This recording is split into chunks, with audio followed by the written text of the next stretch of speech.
भारत और चीन के रिश्ते ठीक नहीं हैं, ये तो पूरी दुनिया जानती है। रिश्तों की दरार कितनी गहरी हो चुकी है वो तब पता चला जब हाल ही में चीन ने अपने देश से आखिरी भारतीय पत्रकार को भी जाने का आदेश दे दिया, जबकि चीन भारत के ही कई यूट्यूब पत्रकारों को खरीदकर भारत विरोधी एजेंडा चला रहा है। हाल ही में भारतीय संसद में भी ये मामला उठाया गया कि कैसे भारत के न्यूज पोर्टल्स को चीन पैसा दे रहा है। लेकिन इसी के बीच एक ऐसी घटना हुई है जिस पर ज्यादातर लोगों का ध्यान नहीं गया होगा। आपने शायद गौर नहीं किया होगा, लेकिन भारत में पिछले 300 दिनों से चीनी राजदूत गायब हैं। यानी भारतीय पत्रकारों को अपने देश से निकालने वाला चीन अब अपना राजदूत भी भारत नहीं भेज रहा। अगर आप गूगल करेंगे कि भारत में चीन का राजदूत कौन है, तो आपको पता चलेगा कि भारत में पिछले 10 महीनों से चीन का कोई राजदूत नहीं है। ये कोई सामान्य घटना नहीं है। भारत की ही तरह चीन के रिश्ते अमेरिका, ब्रिटेन और जापान से भी ठीक नहीं हैं, लेकिन फिर भी चीन के राजदूत अमेरिका, ब्रिटेन और जापान में हैं, मगर चीन भारत में अपना राजदूत नहीं भेज रहा। इस वीडियो में आपको बताएंगे कि भारत में पिछले 10 महीनों से चीन का कोई राजदूत क्यों नहीं है। दरअसल चीन ने भारत में बीते 10 महीनों के रिकॉर्ड अंतराल के बाद भी अपना राजदूत नियुक्त करने का कोई संकेत नहीं दिया है।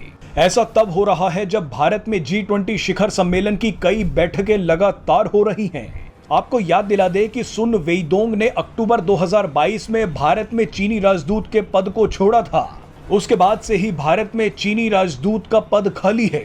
सुन वेइदोंग को भारत से बुलाकर चीन का उप विदेश मंत्री बना दिया गया। चीन भारत में राजदूत रहने वाले अपने डिप्लोमेट्स को उप विदेश मंत्री ही बनाता है। इससे साबित होता है कि भारत में राजदूत रहने वाले चीनी डिप्लोमेट्स की कितनी वैल्यू होती है। लेकिन इसके बावजूद चीन पहली बार भारत में अपना राजदूत नहीं भेज पा रहा। कई एक्सपर्ट्स का मानना है कि चीन और भारत के रिश्ते बेहद ही नाजुक दौर से गुजर रहे हैं। चीन फूंक फूंक कर कदम रख रहा है। एक्सपर्ट्स के मुताबिक चीन नहीं चाहता कि वो कोई गलत व्यक्ति को भारत में राजदूत बनाकर भेज दे। चीन जानता है कि अगर किसी नौसिखिए और गलत व्यक्ति को भारत में राजदूत बनाकर भेज दिया गया तो खराब रिश्ते और भी ज्यादा बिगड़ जाएंगे। चीन जानता है कि कूटनीतिक, राजनीतिक, रणनीतिक और व्यापारिक मोर्चे पर भारत उसके लिए खतरा बनता जा रहा है। दुनिया के जितने भी देश चीन के खिलाफ हैं, वो सभी भारत से दोस्ती बढ़ा रहे हैं। दुनिया का कोई भी देश या संगठन अगर चीन के खिलाफ मोर्चेबंदी करता है तो आपको उनके साथ भारत जरूर दिखेगा। दुनिया जानती है कि भारत के बिना चीन को नहीं घेरा जा सकता। इसीलिए भारत के मामले में अब चीन कोई गलत कदम नहीं उठाना चाहता। चीन जानता है कि भारत ने अपना रवैया बदल लिया है। भारत के विदेश मंत्री एस जयशंकर तो अब खुलकर बयान देते हैं कि चीन के साथ रिश्ते सही नहीं हैं।